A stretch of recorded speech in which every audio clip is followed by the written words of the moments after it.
Did you hear about the man in England who is starting schools and running orphanages and taking care of all kinds of kids with zero money?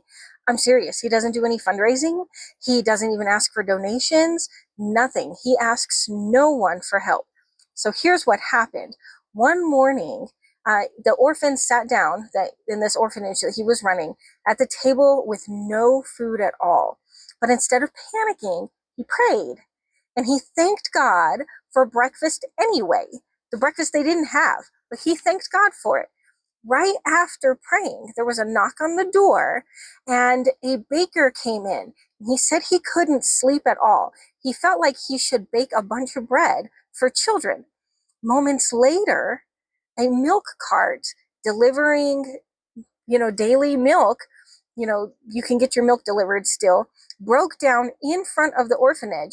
And the driver just gave them all the milk before it spoiled because it was going to take so long to fix the delivery cart. And that was just one day. Over the years, this man cared for over 10,000 orphans and established over 100 schools, 117 schools to be exact, that educated more than 120,000 children, all without ever asking for a single penny. And he didn't have a job to raise money either. And here's the twist. This didn't happen recently. This happened over 200 years ago. And the man's name was George Müller. And his entire ministry was built on nothing but prayer and faith. And so here's what we can take away from this. The same God who provided for George Müller is the same God who is still alive and well today and working today. If God can feed orphans, start schools, and raise up generations through one man's prayers and faith, imagine what he could do through you and through me. What if instead of worrying, we prayed like George Müller and we thanked God for the provision and trusted God to provide? And I want to give you a testimony of how this happened in my own life. Many years ago, probably about 10 years ago, my family, we have 5 children. My husband was working a full-time job and I was a stay-at-home mom, and we had one car. And I had to get kids to and from school. I had to get my husband to and from work. And then I had to do things that I needed to do, to and from the grocery store, and everything with one car. I felt like I spent my entire day in the car. And it was really hard because it meant taking my kids to school, taking my husband to work, doing what I need to do, picking up the kids, and having to stay up late at night to pick up my husband from work.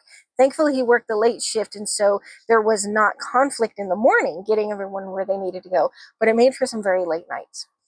And it was hard. It was really hard. And I decided to just trust God for another car. We absolutely could not afford one at that time. We could not take on a car payment. I had no savings to pay cash for a car. So every time I got in my car, I prayed, God, I need a new car and I can't afford it, but I know you can. I am asking you to give my family a new car, a car that is perfect for us. It needs to be big enough for all of us, and it needs to be a good car that's not going to nickel and dime us with repairs. And I would just leave it at that. I did no shopping. I was tempted to look at cars that were for sale. I did no shopping. I forced myself to not look. I told no one. I didn't even tell my husband that I was praying for a new car. I didn't tell anyone that we needed a new car, that I was praying for a car. I put it fully in God's hands. And every time I got in the car, I would just say a silent prayer. God, we need a new car. Please bless our family with a new car that is good and big enough for our family. Let me tell you, 3 months later, almost to the day, a family blessed us with a new-ish minivan. It was a Chrysler Town & Country. It was in pristine condition, and this family put a lot of miles on it, and so they wanted something that had less miles because they knew they were going to continue to put miles on a car, so they wanted something to sort of roll over that, but they didn't trade in their current minivan, and instead they prayed and said, God, who can we bless with this minivan since we're getting a new one? And they said, my name came to their mind loud and clear. It was almost an audible voice of God. Give that van to Carla. And so that's what they did.